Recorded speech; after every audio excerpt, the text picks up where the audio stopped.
Hi friends, ఇప్పుడు బ్రహ్మయుగం మూవీని అయితే ఎక్స్ప్లెయిన్ చేసుకోవచ్చు.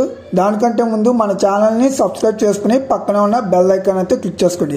ఇంకా మూవీ స్టార్ట్ అవ్వడమే తేవన్ కూర్ వీళ్ళిద్దరూ స్నేహితులు అనమాట. తెల్లదోరల నుంచి తప్పించుకుని అడవిలోకి అయితే పారిపోతారు. ఒకరోజు అడవిలో నడుచుకుంటూ వెళ్తున్నప్పుడు వాళ్ళకి ఒక యక్షి అయితే కనిపిస్తుంది. ఆ యక్షిని చూసిన కోరు ఆ అందచందాలకి లోనైపోయి తనతో వెళ్ళిపోతుంటాడు. మరి ఆ యక్షిని చూసిన తేవనేమో అక్కడి నుంచి అయితే పారిపోతాడు. అలాగా యక్షి ఆ కోరుతో నాకు ఒక ముద్దిస్తావా, నాతో సరసాలాడతావా అని అంటుంది. దాన్ని చూసిన కోరు అలాగే అని తన దగ్గరికి అయితే వెళ్తాడు. అప్పుడే ఆ యక్షి కోరుని అయితే చంపేస్తుంది. తేవన్ ఆ రాత్రికి ఆ అడవిలోనే పడుకుని తెల్లవారుజామున ఆకలి కోసం అటు ఇటు తిరుగుతున్నప్పుడు ఒక బ్రాహ్మణుడి ఇల్లు అయితే కనిపిస్తుంది.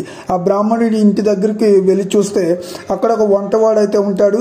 ఆ వంటవాడు, ఇది ఎవరు రాకూడదు, ఇక్కడ చాలా ప్రమాదాలు అయితే ఉన్నాయి, నువ్వు ఇక్కడి నుంచి వెళ్ళిపో అని అంటాడు. అప్పుడే కుడుమును పుట్టు అక్కడికి వచ్చి, నువ్వు మా అతిథివి, ఇక్కడే ఉండు ఈ రోజుకి అని వంటవాడితో చెప్తాడు.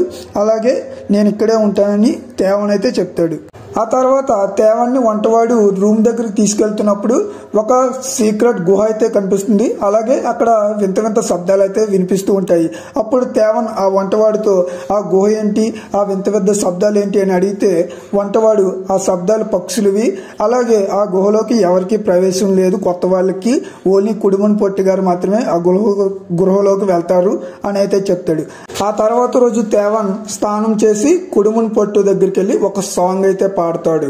ఆ తర్వాత భోజనం చేసి వాష్రూమ్ కోసం బయటకు వెళ్ళినప్పుడు అక్కడ ఒక శవాల దిబ్బలను అయితే చూస్తాడు.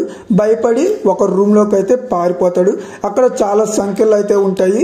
ఆ రోజు రాత్రికి అక్కడే పడుకుని తెల్లవారుజామున కుడుమన్ పొట్టు దగ్గరికి వెళ్ళి ఆ సంఖ్యల కోసం, ఆ సమాధుల కోసం అడుగుదాం అనుకుంటాడు. కానీ అప్పుడే కుడుమన్ పొట్టు, నాతో పాచికలు ఆడతావా అని అయితే అంటాడు. అప్పుడే మన తేవన్ కూడా పాచికలు అయితే ఆడతాడు.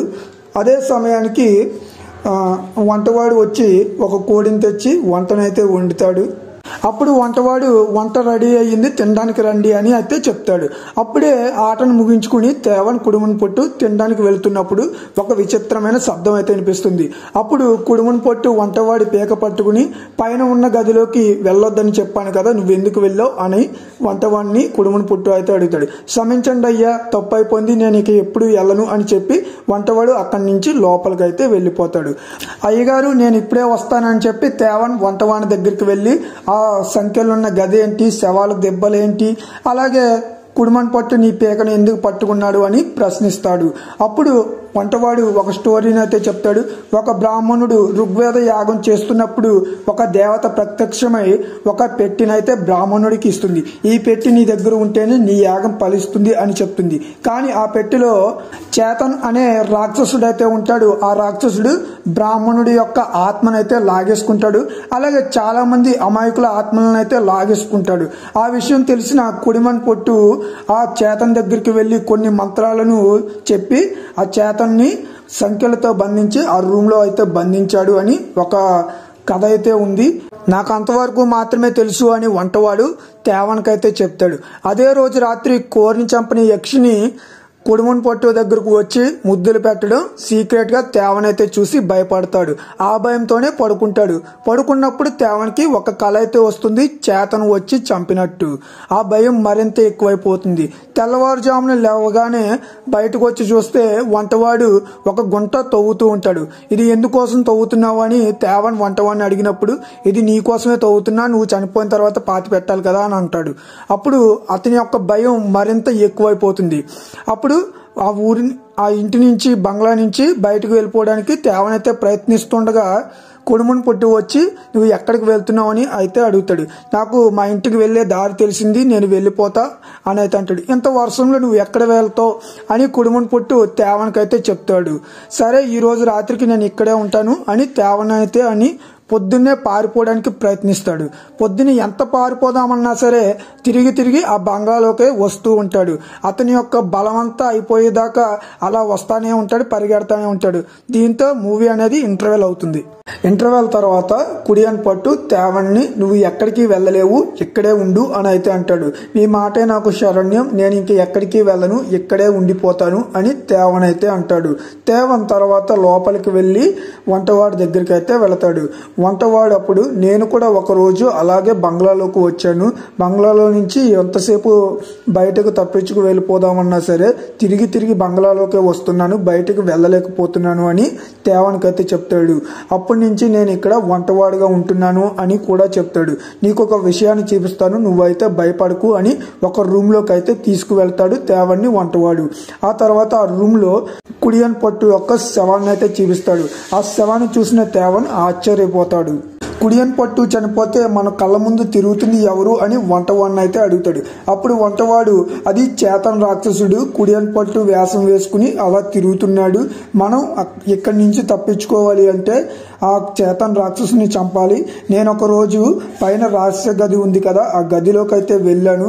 ఆ గదిలో మరొక రహస్య ద్వారం అయితే ఉంది, దాని కీ అనేది చేతన్ రాక్షసుడు నడుంకి చుట్టూ ఉంటుంది. ఆ కీ తలుపులోంచి నేను తొంగి చూశాను, ఒక జ్యోతి అయితే వెలుగుతూ ఉంది. ఆ దీపాన్ని ఎప్పుడైతే మనం ఆర్పుతామో అప్పుడు చేతన్ రాక్షసుడు అయితే చనిపోతాడు. నా దగ్గర ఒక పథకం అయితే ఉంది, నువ్వు మంచివాడిలాగా కుడియన్ పట్టు దగ్గర నటించి ఆ నడుముకు ఉన్న తాళాన్ని అయితే దొంగలించాలి అని అయితే చెప్తాడు వంటవాడు. అలాగే నువ్వు చెప్పినట్లే చేస్తాను అని తేవన్ వంటవానికి అయితే చెప్తాడు. తర్వాత వంటవాడు చేతన్ని చంపడానికి కుందేలు మాంసాన్ని వండి దాంట్లో కొన్ని విషపూరిత పదార్థాలను అయితే వేస్తాడు. అది గమనించిన చేతన్ వంటవాని దగ్గరికి వెళ్ళి తన పీకను పట్టుకుని నువ్వు నన్ను చంపడానికి ప్లాన్ చేస్తావా అని అడుగుతాడు. అదే సమయంలో వంటవాడు తన నడుముకి ఉన్న తాళం చెవునైతే తీసివేస్తాడు. అప్పుడు వంటవాడు చేతన్తో అయ్యో అయ్యగారు నేను మిమ్మల్ని చంపుతానా అని అయితే అంటాడు. అదే సమయంలో తేవన్ ఒక కత్తి తీసుకుని చేతన్తో మాయమాటలు చెప్పి తన నడుముకు ఉన్న తాళం చెవిని దొంగలించాలని అయితే ప్రయత్నిస్తాడు. అప్పుడు చేతన్ తేవన్ పీకను పట్టుకుని తన నడుముకున్న తాళాలను అయితే చూసుకుంటాడు, కానీ తాళాలు అయితే ఉండవు. చేతన్ దగ్గరున్న తాళం వంటవాడి దగ్గర ఉంది కాబట్టి వంటవాడు ఆ సీక్రెట్ రూమ్ను ఓపెన్ చేసి అందులో ఉన్న దీపాన్ని అయితే ఆర్పేస్తాడు. దీంతో చేతన్ పీడ పోయింది అని వంటవాడు అయితే అనుకుంటాడు. అదే సమయంలో వంటవాడి దగ్గరికి తేవన్ వస్తాడు. వంటవాడు తేవన్కి ఒక పరికరాన్ని అయితే ఇస్తాడు. అలాగే తేవన్ దగ్గర ఒక కత్తి కూడా ఉంటుంది. అదే సమయంలో చనిపోయాడు అనుకున్న చేతన్ తిరిగి అయితే వస్తాడు. అప్పుడు చేతన్ వంటవాడి పీకను పట్టుకుని స్లో కోల్పోయేటట్టు చేస్తాడు. అది చూసిన తేవన్ భయపడి పరిగెట్టుకుంటూ ఒక సీక్రెట్ రూమ్లోకి అయితే వెళ్తాడు. ఎంత పరిగెట్టినా సరే అదే రూమ్లోకి వస్తూ ఉంటాడు. అదే సమయంలో అక్కడికి వచ్చిన చేతన్పై కత్తితో పొడుస్తాడు. స్లో కోల్పోయిన వంటవాడు మళ్ళీ మెలకువలోకి అయితే వస్తాడు. వచ్చిన వెంటనే పడిపోయి ఉన్న చేతన్ దగ్గరికి వెళ్ళి తన వేలుకున్న ఉంగరాన్ని అయితే తీసేసుకుని చేతన్ అయితే నిప్పురావుతో అంటించేస్తాడు. ఆ తర్వాత ప్రాబ్లమ్స్ అన్ని పోయాయి అనుకునే లోపే రియల్ సైతాన్ చేతను ఆ కాలిపోయిన బాడీలోంచి బయటకు అయితే వస్తాడు. బయటకు వచ్చి వెలుతురుని చూస్తూ వాళ్ళిద్దరిని చూసిన తర్వాత ఒక మూలకైతే వెళ్ళి చూస్తూ ఉంటాడు. ఎందుకంటే ఆ ఉంగరం ఎవరైతే పెట్టుకుంటారో వాళ్ళ శరీరంలోకి దూరడానికి రెడీగా అయితే ఉంటాడు చేతన్. అప్పుడే ఆ వంటవాడు ఆ ఉంగరాన్ని చేతి వేలుకు పెట్టుకోవాలని ప్రయత్నిస్తాడు.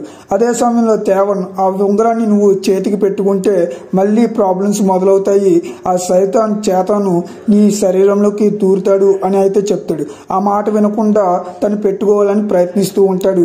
అప్పుడు వంటవానికి తేవనికి ఇద్దరికి భయంకరమైన యుద్ధం లాంటి ఫైట్ అయితే జరుగుతుంది. ఆ ఫైట్లో తేవన్ వంటవాడిని అయితే కొట్టేస్తాడు. అదే సమయంలో బిల్డింగ్ అయితే కింద కూలిపోతూ ఉంటుంది. దాంతో మన తేవన్ బిల్డింగ్ నుంచి అయితే బయటకు వస్తాడు. ఉంగరాన్ని కూడా తీసేసుకుంటాడు వంటవాడి దగ్గర నుంచి.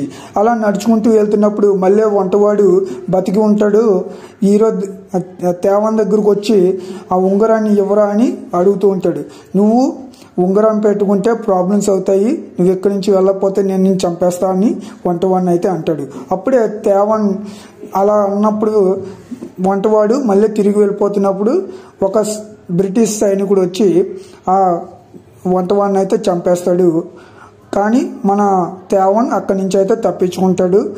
కట్ చేస్తే తేవన్ ఉంగరాన్ని తన వేలికైతే పెట్టుకుని అలా అడవిలో నడుచుకుంటూ వెళ్తూ ఉంటాడు. మూవీ అయితే ఎండ్ అయిపోతుంది. సో నా ఎక్స్ప్లెనేషన్ నచ్చితే సబ్స్క్రైబ్ చేసుకోండి. Thank you.